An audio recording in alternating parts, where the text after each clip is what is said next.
ശബരിമലയിൽ അച്ഛനെ കാണാതെ കരഞ്ഞ കുട്ടിയുടെ ചിത്രം ഉപയോഗിച്ച് വ്യാജ പ്രചാരണം നടത്തിയ പാലക്കാട് DCCക്കെതിരെ പോലീസിൽ പരാതി.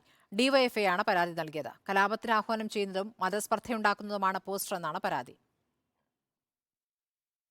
ശബരിമലയിൽ ദർശനത്തിനെത്തിയ കുട്ടി അച്ഛനെ കാണാതെ കരയുന്ന ചിത്രം ഉപയോഗിച്ച് പോസ്റ്റർ നിർമ്മിച്ച് വിദ്വേഷ പ്രചാരണത്തിന് ശ്രമിച്ചുവെന്ന് കാട്ടിയാണ് പാലക്കാട് ജില്ലാ കോൺഗ്രസ് കമ്മിറ്റിക്കെതിരെ ഡിവൈഎഫ്ഐ പോലീസിൽ പരാതി നൽകിയത്.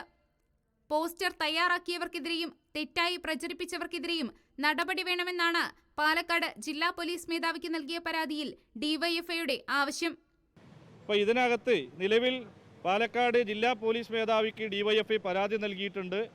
മാത്രവുമല്ല, ഈ വിഷയത്തിൽ നിരവധിയും ഈ പോസ്റ്റർ പിൻവലിച്ച് മാപ്പ് പറയണമെന്നും KPCC നേതൃത്വവും പാലക്കാട്ടെ MLA ഉൾപ്പെടെയുള്ളവർ യൂത്ത് കോൺഗ്രസും ഉൾപ്പെടെ ഇതിൽ നിലപാട് സ്വീകരിക്കണമെന്നാണ് ഡിവൈഎഫ്ഐക്ക് പറയാനുള്ളത്. കുട്ടിയുടെ ചിത്രം രാഷ്ട്രീയ നേട്ടം ലക്ഷ്യം വെച്ച് ഉപയോഗിച്ചതിനെതിരെ നടപടി ആവശ്യപ്പെട്ട് ബാലസംഘം പാലക്കാട് ജില്ലാ കമ്മിറ്റി ബാലാവകാശ കമ്മീഷനും പരാതി നൽകി. ശബരിമല വിഷയത്തിൽ സർക്കാരിനെതിരെ നടത്തിയ പ്രതിഷേധ പരിപാടിക്കാണ് ശബരിമലയിൽ പിതാവിനെ കാണാതെ കരഞ്ഞ കുട്ടിയുടെ ചിത്രം തെറ്റായി ഉപയോഗിച്ച് DCC പോസ്റ്റർ നിർമ്മിച്ചത്. റിപ്പോർട്ടർ വാർത്തയെ തുടർന്ന് ഇന്നലെ പ്രതിഷേധ ഭജന എന്ന പരിപാടിയുടെ പേരും പോസ്റ്ററും DCC പിൻവലിച്ചിരുന്നു. റിപ്പോർട്ടർ, പാലക്കാട്.